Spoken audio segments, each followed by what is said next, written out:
Erling Haaland to Newcastle United this January confirmed.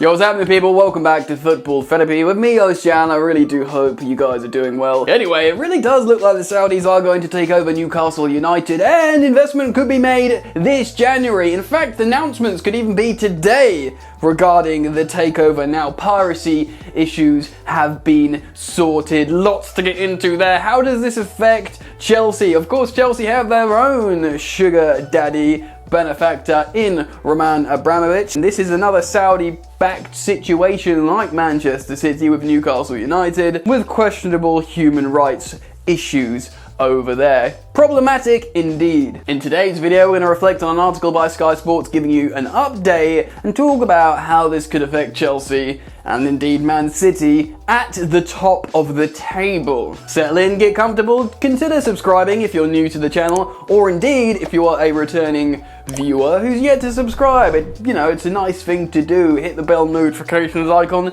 and if you want to show some support and help me out, all you've got to do is click that like button. Takes a second. Alright then, let's get into it. So off the bat, what do we know about Newcastle United? A sleeping giant of sorts, big club, big support, and all the fans ruddy hate their owner, Mike Ashley. He's been there for best part of 15 years, doesn't really spend money. Well, he spends some, but there's a multitude of reasons why the fans don't like him, whether it's, being tight, not paying managers a lot, not keeping Rafa Benitez, the self-promotion of his sports company around the stadium. There's a bunch of stuff. We're not going to get into that today. But a lot of Newcastle fans are conflicted when you offer them two options: one, remaining with the status quo with their owner that they hate, or bringing in this Saudi group, which of course comes from a questionable background. Many of them want to take the money.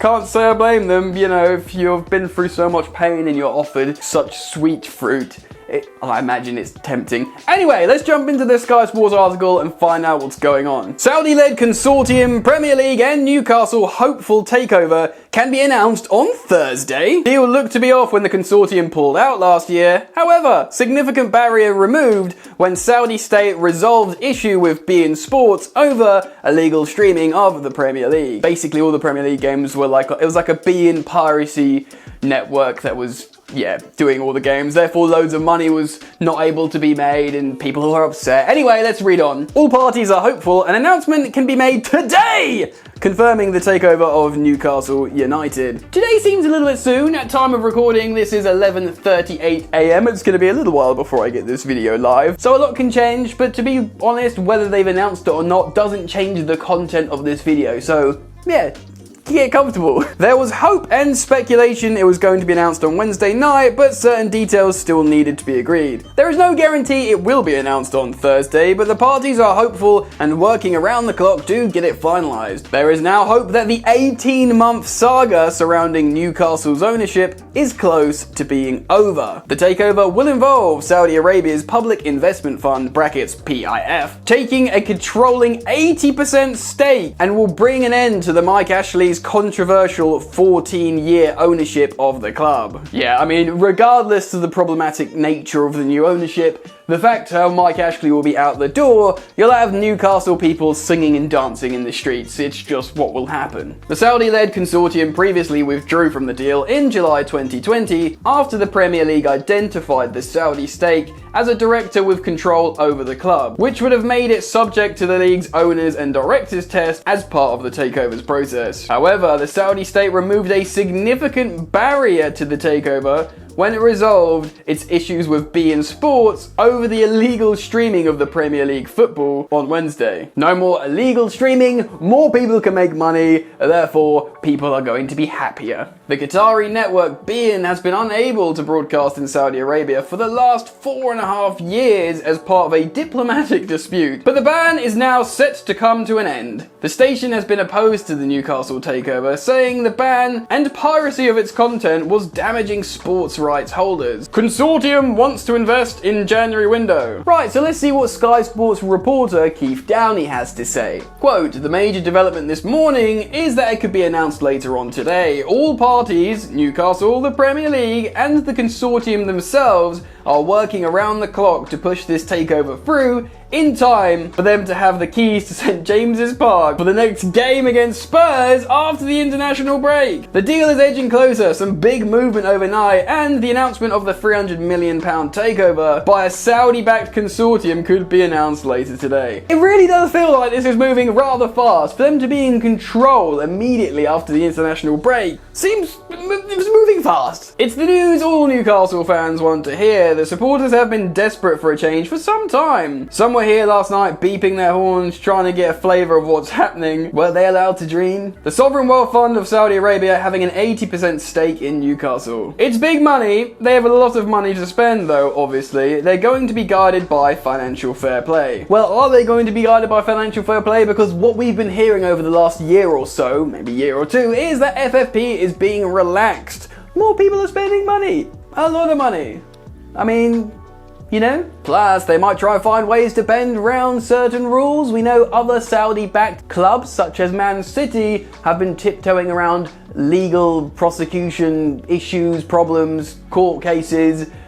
You know, yes. The information we were told all along since they came to the table a few years ago was that they were actually going to do this gradually. They're not going to throw money at it straight away. They wanted to invest gradually. There's a lot that needs improving at this football club. The infrastructure, the stadium, the academy. I think the infrastructure will be their priority. The other priority, of course, is keeping Newcastle in the Premier League, so I expect them to spend money in January. There will be a decision to make about the manager as well. Off the bat, someone think of Steve Bruce. He's gone, mate. He's absolutely gone. Look, really nice guy. I think he's probably at times done a better job than he's been given credit for. But if the Saudis are going to come in and spend, you're not going to be like, Steve Bruce, are you the man to win us a Champions League?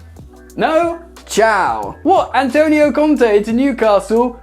Erling Haaland in a Newcastle shirt? It could happen. Money talks. Of course, I'm being a little bit hyperbolic here and theatrical and dramatic, but listen, right, I wanted to make this video coming from a Chelsea fan. I'm not gonna compare Roman Abramovich to, you know, the Saudi groups that run Man City and imminently Newcastle United, because they're different. What actually makes them all the same is they're not doing this to make money. The Glazers want to make money. The Cronkies want to make money. FSG want to make money. So you get Liverpool, Arsenal and Man United fans all frustrated at times. Chelsea and Man City fans are usually happy with their club spend because Roman Abramovich doesn't own Chelsea to make money. I think, well, it's a self-sustaining model now and Chelsea does make money, but he uses it for, yes, positive stuff like his anti-discrimination campaigns, but he wants trophies. He wants to win trophies.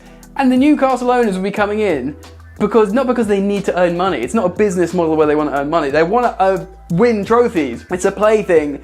It's something to do. Do you know what I mean? And sports washing as well. They'll look to come in and see if they can fire Newcastle right up the top of the Premier League table. And who knows? Challenge Champions League football, cups, get into the Champions League, attract superstars. Newcastle was a historically good club with an amazing support, and because they've got an amazing support, their players feel valued. Bring in like a sort of Galactico attacking manager and a couple of superstars. They'll be roaring at St James's Park. Do you know what I mean? And the managers and the players, obviously getting paid a lot of money, will be happy. How do I feel about this? Well, I've got nothing against Newcastle becoming great again. You know, what the fans have been through has been awful in terms of their ownership, and them being a good club again is great. I'm not going to it's up to the Newcastle fans to make their decision about what's going on with the human rights over there with their owners, and there's certain cases that apparently they're involved in still that leaves a really bad taste in the mouth. It's up to the Newcastle fans if they want to look into it, and it's their own sort of moral dilemma. But in terms of the club itself being a powerhouse at the top, why not? Alan Shearer days and all that fun stuff. More competitors, I've not got nothing against that, but I do worry for the sort of darker part of the game and the money rolling in and all this kind of stuff. We'll see what happens. It'll always be grassroots football, eh? We can always just abandon the Super League clubs. Anyway, let me know what you guys think. Comment down below. I'll be keen on getting your thoughts, feelings and opinions on this seemingly imminent takeover. What do you think can happen? What's the limit and the ceiling for this Newcastle 2.0 with loads of money? Comment down below, let's start up a conversation. If you enjoyed the content I brought to you today, please do drop a like. It means a lot to me, friends. Consider subscribing if you are new. Right, that's it. Enjoy the football. I'll see you later. You ain't so tough with that bad boy tuck. I'ma get it how I'm living, I'ma walk the walk.